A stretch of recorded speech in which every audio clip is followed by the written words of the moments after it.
I'm Lily Cameron, welcome to the channel.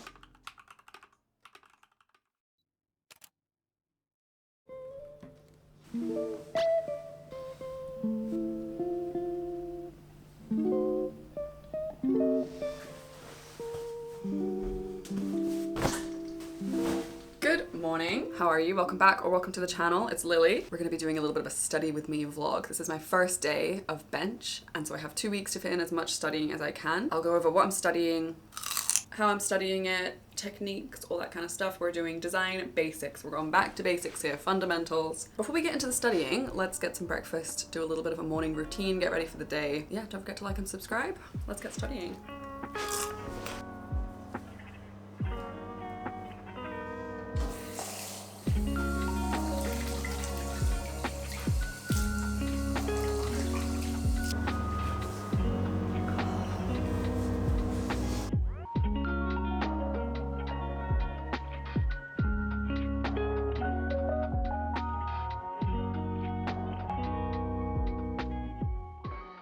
So to give a little context, at my job as a junior UX designer, we have periods of downtime between projects where we're allowed to work on self-development and progressing our skills and knowledge. So like theoretically, you could use that time to learn 3D modeling, or you can work on a passion project, you can help other teammates, so on, so on. You just sort of have to justify how it's progressing your skill set or like adding to your CV. Since I'm a junior and I have a lot to learn, I've just decided to use this time to study and brush up on the foundations of design.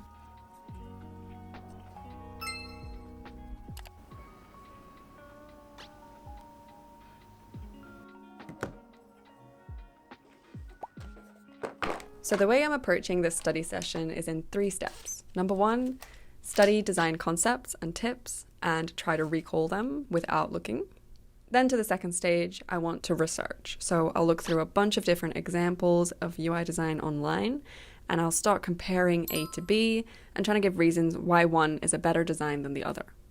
Now these 2 steps can be repeated over and over until I'm ready to try step 3, and step 3 is practicing the design concept using the tracing method. So I'll be tracing someone else's design that I think is good design based on my research and studying. So while I'm brushing up on the basics, I'm sure you're curious to know what kind of things you should be studying when trying to learn UX design. First up, I'd say start with these 4 fundamentals that you must know and practice when designing, no matter if you're a beginner or a lead designer. Revisiting these will always keep you grounded. Number 1 is spacing. Your margins should have ample spacing between elements and enough blank space to let the design breathe.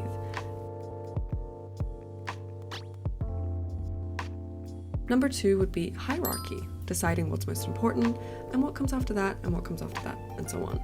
This will let you more easily nudge the user's eyes in the right direction.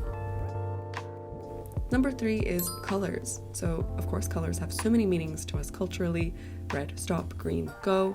And these are all super significant when it comes to design because as well as making things clearer, they can also unnecessarily confuse the person looking at it.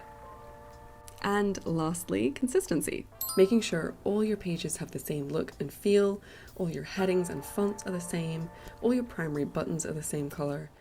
For any sort of design, from posters to web apps, these hold true.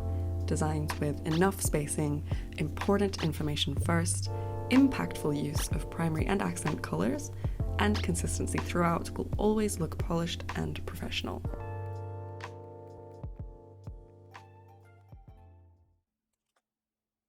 Another place I'm getting the study resources is the Laws of UX website. They have a bunch of researched effects and sort of mind tricks and design tricks that you can use. For instance, the Doherty threshold and the aesthetic usability effect. If I were to dive a little deeper into this effect and sort of illustrate it in action, let's take a progress bar, for example. This bar and these circles illustrate where you are in a process, for instance, a checkout for online shopping. I'm going to make this one super dull, super bland, And then I'm going to make one right beneath it that's more informative and aesthetically pleasing. This one has stages and it's color coded to where you are in the process, and it has information on what comes next and what came before, so you know how far you're into the process. And naturally, you perceive one to be more useful and more credible than the other. And that is the aesthetic usability factor in action. Another one is the goal gradient effect. This is when the closer someone is to achieving a goal, the faster they work to achieve it. This one is all about providing visual incentives for people to complete a task, even if the progress is artificial. Just like how when you go to a coffee shop and you get your little coffee stamp card, they usually give it to you with 1 or 2 stamps complete, so you're more incentivized to come back and actually finish the card because you've already started it, right? This is because a card with no stamps is a goal with no progress, and that's not very motivating. Even if the extra stamp is added on in an artificial way, like you can see here, it still looks way more motivating to go and get your little coffee and complete your little stamp card. Design mind tricks, right? Similarly, when Duolingo gives you your little streak fire emoji, it's oddly motivating even though it doesn't really signify any actual end goal.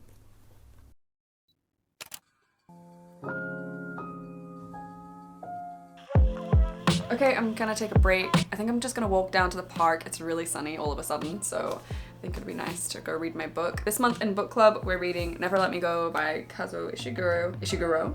It was kind of a hard start, but it got really good. There was a big plot twist, and I'm about that much through. Let's go down, get some lunch. Oh, actually, I think I'll make a bagel.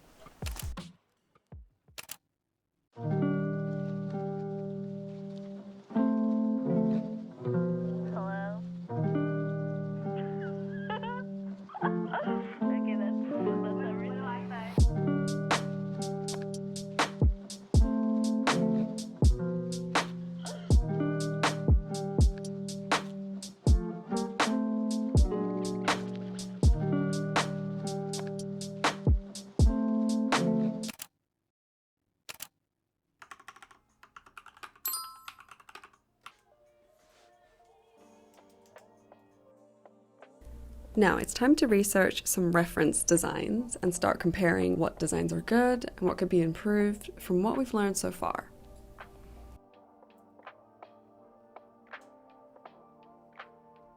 I also just wanted to add in here that I think it's really, really valuable to look at other sources of inspiration, not just websites and apps. Look at posters, multimedia, newspapers, other kinds of graphic design, billboards around you. Good composition is everywhere if you look for it. And every great artist steals. I 100% condone stealing. Inspiration is just another word for stealing. You like that composition?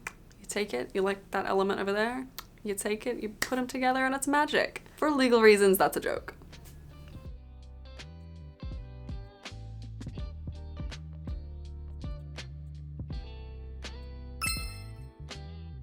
Which of these 2 location cards has better hierarchy, A or B? I'll give you a second. Comment your answer down below.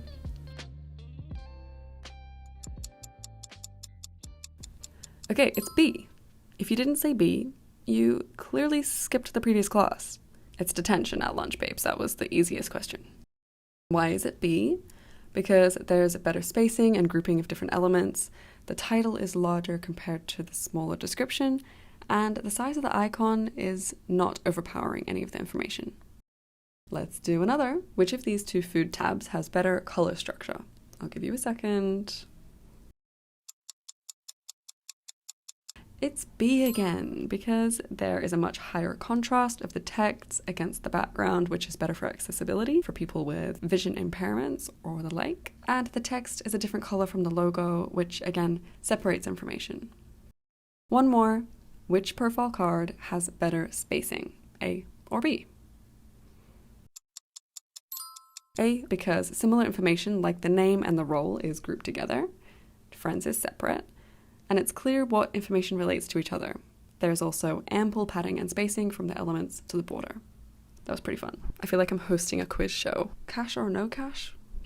Deal or no deal? Yeah, that's what I feel like. Oh yeah, while we're here, look at the new setup.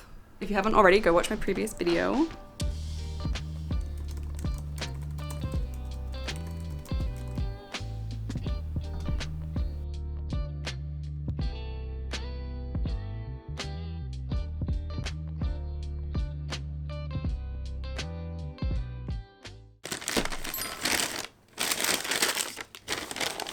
Oh my god. Oh. Look at that. Oh my god. Have you ever seen something so beautiful?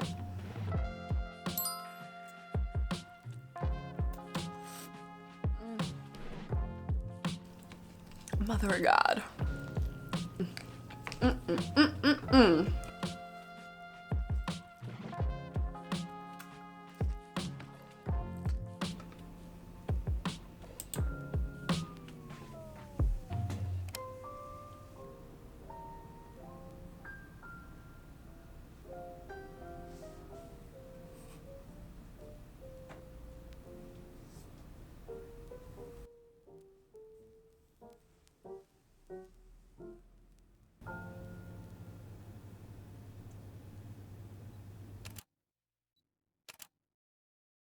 I thought it would be fun to do a little like to-do list app and bring in that goal gradient I was talking about before. I'm not on top of my game today. I'm not gonna lie. I feel blocked. I feel fuzzy, but I'm gonna try and push through and see what we can come up with.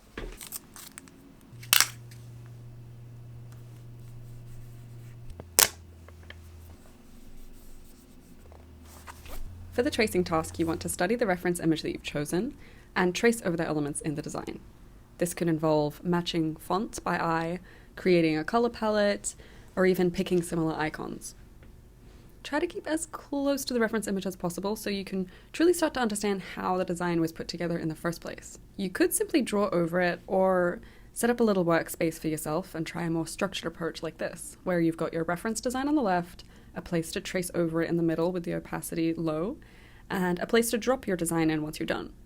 A few tries of this and you'll start to get the hang of which layers should come first. Let's try.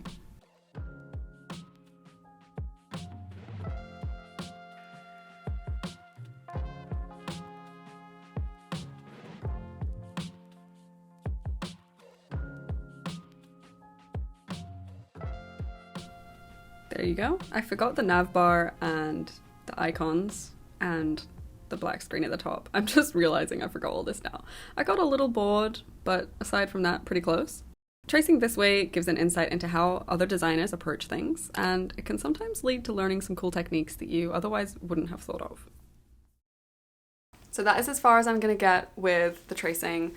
I'm all traced out. I am a bit burnt out after all this, but it was worth it, and sharing my studying with you guys made it go by so much faster and it was so much more enjoyable. Let me know if you actually sat down and studied with me. That would make me smile. Let me know if any of these tips helped you. The last few minutes of this video is a little bit of study motivation because my brother just submitted his dissertation and I wanted to solidify that in the memory of my channel, talking about his degree. He's in his final year. You can skip out now or you can watch that, but either way, I'll see you in the next video. Bye. To frequency modulate your demodulate your frequency signal. Frequency multiplex. Multiplexer. That sounds so fun. So that dissertation is worth 13% of my year, only 9% of my degree. Only 9% of your whole degree? Mm-hmm. Wait, so I think we're submitting. Does that mean it's submitted? No. Oh. Now it is submitted. Okay, can we have that?